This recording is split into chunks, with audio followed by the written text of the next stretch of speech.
On a vu que mercredi, le groupe Airbus, de manière très salutaire et honorable, a annoncé qu'il ne distribuerait pas de dividendes cette année.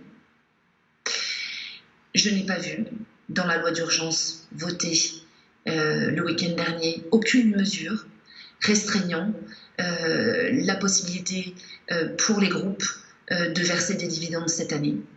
Aucune mesure non plus prise à l'encontre de la rémunération des dirigeants, de manière à l'encadrer plus fortement. On a vu que ces dernières années, il y a eu énormément de scandales autour de la rémunération des dirigeants. On a vu que Gérald Darmanin, l'année dernière, trouvait que les dividendes distribués dans les groupes du CAC 40 français étaient très élevés et que c'était à la limite de l'indigne et de l'indécent. Pour autant, rien n'avait été fait à l'époque. On avait eu une hausse de 12% des dividendes en 2019. On était à 60 milliards d'euros de dividendes distribués et de liquidités distribuées par les entreprises du CAC 40 en France, rien que cela. Et là, début 2020, les prévisions de distribution de dividendes étaient très fortes. Et les comptes sont clôturés désormais. Mars-avril, c'est la saison des conseils d'administration. L'État, à la demande des fédérations patronales, s'est préoccupé de, hier, prévoir une ordonnance qui leur permet de tenir en visioconférence ces fameux conseils d'administration dans lesquels ils vont délibérer sur les dividendes. Et rien, aucune mesure, un silence assourdissant à l'égard des distributions de dividendes, aucune mesure pour dire il faut restreindre, vous devez laisser l'argent dans les entreprises parce qu'elles ont à faire face à une crise exceptionnelle et que l'État ne pourra pas tout financer. Donc vous allez avoir des sociétés qui vont profiter du chômage partiel et puis ensuite licencier pour autant, une fois que la crise sanitaire sera terminée, alors qu'elles auront distribué des dividendes.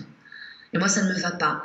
Et on ne peut pas nous dire que l'État, du fait de la gravité de la crise, a les moyens de passer outre l'intégralité des libertés individuelles de tout un chacun et de nous dire de rester chez nous, et par contre, n'aurait aucun pouvoir à l'égard des groupes pour leur dire « vous avez une responsabilité économique ». On n'a pas arrêté de nous parler de la responsabilité sociale des entreprises, la fameuse RSE, pour que les entreprises contribuent notamment au développement durable. Et aujourd'hui, rien pour dire au groupe, l'argent, vous ne le distribuez pas. Et qu'est-ce qu'on pense? Que les fonds de pension auront la décence de se dire « Ouh là là, c'est pas une bonne idée que je prenne mes dividendes cette année. On va les laisser gérer ce cas de conscience tout seul dans leur coin, à l'abri, dans leur conseil d'administration en visioconférence. On aura loupé l'occasion volontairement, parce que ça peut pas être un oubli d'incapacité, ça. Volontairement, on n'a pris aucune mesure. Je suis tout à fait scandalisée par ça. Et je pense qu'on va avoir de beaux scandales en perspective, parce que rien n'aura été fait par un gouvernement qui avait tout à fait les moyens de le faire. Et si un groupe comme Airbus a eu le réflexe d'y penser, je pense que l'ensemble des groupes devraient se voir enjoindre d'avoir la même mesure. On ne distribue pas de dividendes cette année et on limite de manière drastique la rémunération des dirigeants. C'est un minimum.